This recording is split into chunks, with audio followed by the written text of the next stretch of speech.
जय हिंद दोस्तों फ्रांस के राष्ट्रपति इमैनुअल मैक्रों ने अपनी फरवरी 2026 की भारत यात्रा के दौरान भारत की प्रगति और दोनों देशों के बीच गहरी दोस्ती की जमकर सराहना की है। मैक्रों ने भारत की digital public infrastructure index stack को वैश्विक बेंचमार्क बताया। उन्होंने कहा कि भारत ने वह कर दिखाया जो दुनिया का कोई और देश नहीं कर सका। 1.4 अरब लोगों के लिए डिजिटल पहचान और हर महीने 20 अरब लेनदेन वाला भुगतान सिस्टम यूपीआई एक यूनिक सिस्टम है। मुंबई की एक रेहड़ी पटरी वाले का उदाहरण देते हुए उन्होंने कहा कि 10 साल पहले जिसके पास बैंक खाता नहीं था वह आज फोन पर भुगतान ले रहा है। यह सिर्फ एक तकनीक कहानी नहीं बल्कि एक सभ्यता की कहानी, सिविलाइजेशन स्टोरी है। मैक्रो ने कहा कि भारत और फ्रांस के संबंध इस समय अपने सर्वोच्च स्तर पर हाईएस्ट पॉइंट पर है। दोनों देशों ने अपने रिश्तों को विशेष वैश्विक रणनीतिक साझेदारी, स्पेशल ग्लोबल स्ट्रेटेजिक पार्टनरशिप के स्तर पर उन्नत किया है।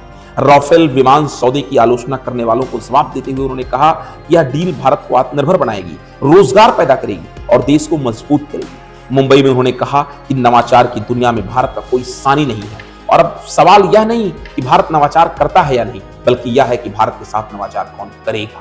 उन्होंने उल्लेख किया कि दुनिया की कई बड़ी कंपनियों के सीईओ भारतीय मूल के हैं जो भारत के लोगों की ताकत और उनके वैश्विक प्रभाव को दर्शाते हैं।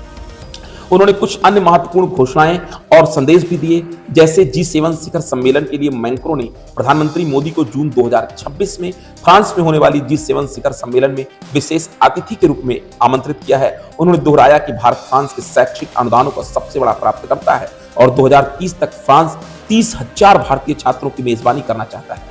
अपनी यात्रा समाप्त करते हुए उन्होंने बॉलीवुड फिल्म के गाने धुरंधर के साथ एक वीडियो साझा किया और थैंक यू इंडिया लिखकर अपना आभार व्यक्त किया। दोस्तों, मैक्रो की इस यात्रा के दौरान रक्षा, अंतरिक्ष, एआई और ऊर्जा जैसे क्षेत्रों में 20 से अधिक समझौते पर हस्ताक्षर किए गए जो दोनों देशों के भविष्य के साझा विजन को दर्शाते हैं। जय हिंद। इस वीडियो को यहीं खत्म करते हैं। मैं सिर्फ इतना कहने आया था, अरे भाई सब्सक्राइब कर दिया करो।